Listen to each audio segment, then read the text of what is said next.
Today I was working on stoichiometry, which is the balancing of equations and the use of the balanced equations to provide mole-to-mole ratios and to calculate what happens before the reaction, what happens after the reaction, and um, how much of each is left at the end of every reaction. So my school operates on a blended learning model. It's called the Blended Learning for Alliance School Transformation Model, the BLAST model, that incorporates different components to education in a digital world where students are using information, we're used to accessing information instantly. This system allows students to experience a college-like curriculum that makes a classroom more intimate, provides data at a quicker pace, and lets teachers spend more time mentoring students on how to accomplish work instead of preaching from a stage.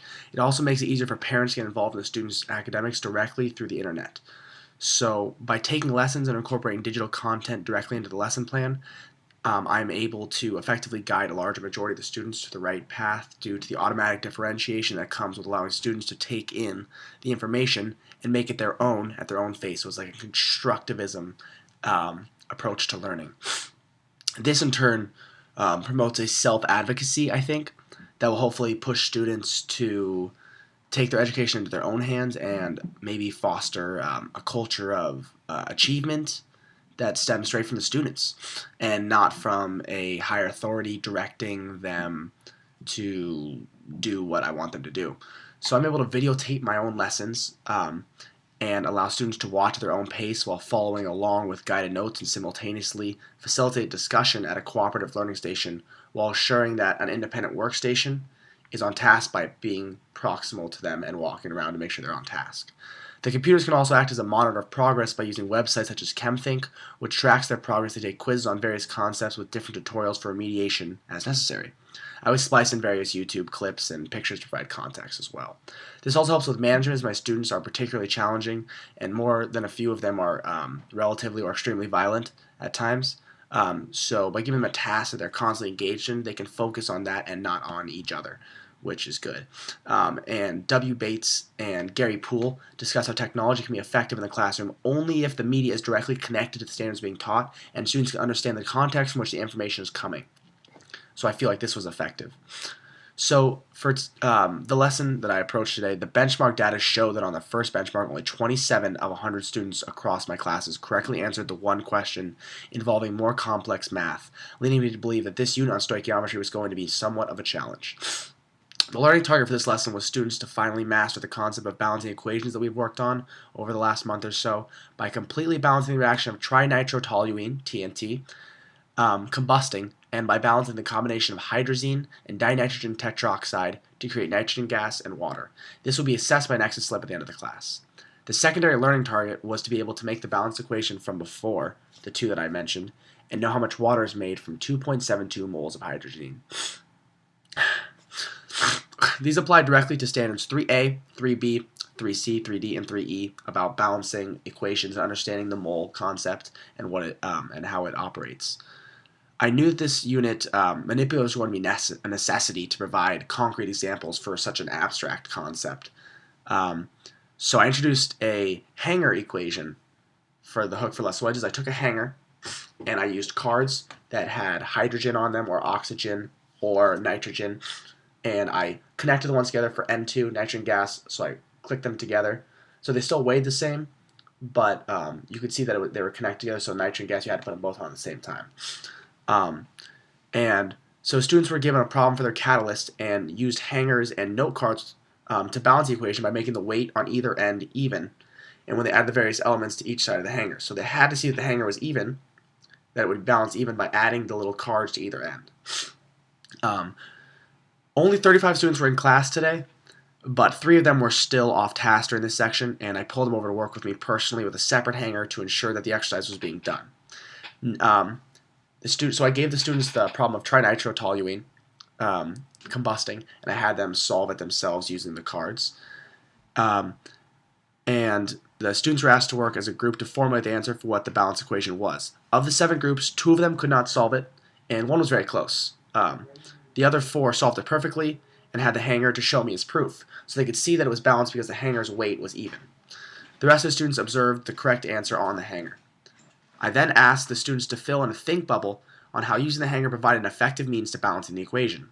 The students then broke into the 30-minute direct instruction group, independent work group, and collaborative work group facilitated by myself. The independent work group was working on the ChemThink website while the direct instruction group was watching a video that I had created using a program called Screencast-O-Matic, which records what is happening on my computer screen and also a screen with my face so I can show diagrams, objects, to assist in learning. So I can point out where on the guide notes supposed to be taking their notes, where they're supposed to be writing things down, and what to look at. My group worked on the problems together. My group collaborating on certain ones and working alone on others to attempt mastery of the topic. I split the station into two groups based on a 5-4-3-2-1 that I saw Dorothy Rodriguez use in her classroom in her math classroom during my observation. I attempted to get to a JTPS, but moving between the 30-minute cycles proved to be more time-consuming due to management than I hoped it would be, so I didn't ever get to it in any of my classes. So possibly I'll leave more room for it either at the beginning or allocate some time to it in one of the stations. Students were cooperative almost the entire class, though between cycles I noticed about 5 students stopping to talk to other students in the class, resulting in at least 10 students off task and unengaged for a minute or two before I approached them and redirected them. In their think bubbles, my students had varying results. My higher level student, this one right here, if you can see this is my higher level student right there, Miss Alexandra Berrigan. Well, actually, I don't know if I'm supposed to tell you that. My high level student was able to articulate the hanger allowed her to see that the products and the reactants both had to be equal for the equation to be balanced, referencing the law of conservation of mass that we went over in a previous lesson where I burned a piece of paper and then burned a dollar bill surrounded in isopropyl alcohol so that it burned but didn't go away, and the paper, and asked them whether or not that piece of paper was either there or not. My low-end student,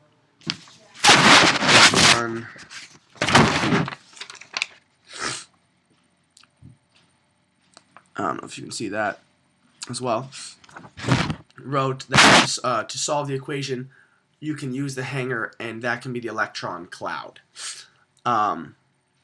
So we haven't used the term electron cloud since last quarter, so I attempted to explain to her what the correct answer was and what an electron cloud was before moving on so that she understood what was going on. My ELL students said that, let me show you the ELL students one, cover up the name. As you can tell, my ELL student also didn't do the work that was required for today, but they did write in the think bubble, which is good. That person wrote, "I can help you because it helped you balance," which is better than what I would usually expect, in all honesty, because he has an extreme fear of writing in almost all instances, so I was proud of him for that. Incorporating a literacy aspect to the classroom can help students overcome their fears of writing about science and allow for more efficient lab reports, Lori Reinsvold says in her research. Many of my students enjoyed my video a lot in the direct instruction station, with a few saying that I looked goofy or funny with my math hat on, and one student asked me if I could bring it to class and wear it more often. I tended to engage them in my silly quirks so that they can be more invested in the work that they're doing, because if they see me being very hot about the subject, they can at least be warm about it.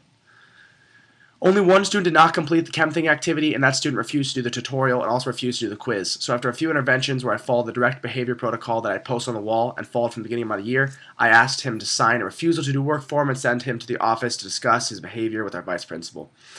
On average, I mean, that's a pretty normal reaction for some of my students. On average, my students scored a 7 out of 10 at the end of the tutorial as well. The collaborative activity was very effective, and I heard at least 4 to 5 students in each group saying that this is way easier now that I can see it done correctly. I hope to get that to rolling into next class. At the end of the class, they took exit slips. I found the brain bubbles to be very effective for the most part and gave me concrete feedback on how well they understood what was required of them at the beginning of class. I plan to use them for every catalyst where it's feasible from now on. However, the exit slips were very mediocre. I had 15 of 35 students correctly balance the reaction of hydrazine and dinitrogen tetroxide to nitrogen gas and water. Though maybe that equation is slightly too difficult for a 5-minute exit slip, as a large chunk of the students didn't even get to the mole-to-mole step, and of the 22 that did, only 8 answered it correctly. That ended up being 8 4s, 12 3s, 5 2s, and 10 1s. This may be in part to a large percentage of SPED students I have in this particular class, 7 out of 35, and the amount of time that I have to dedicate to them personally to ensure that learning is accomplished. Either way, I have to look at how to approach this in the future and try to get rid of high percentage of ones on the exit slip. I think, again, engagement was significantly better than past lessons on stoichiometry, which can be a very dense and dull topic to cover. I also think that in the future I will allow more time for students to use the hanger manipulatives during every problem so that perhaps they can see the equation balancing in their head more easily. I want to hammer out more concrete steps also so they can follow them to balance out equations, but for the most part there are no steps for balancing equations, so that is an issue I'll have to address by maybe collaborating with another teacher to find out what works for them in the long run.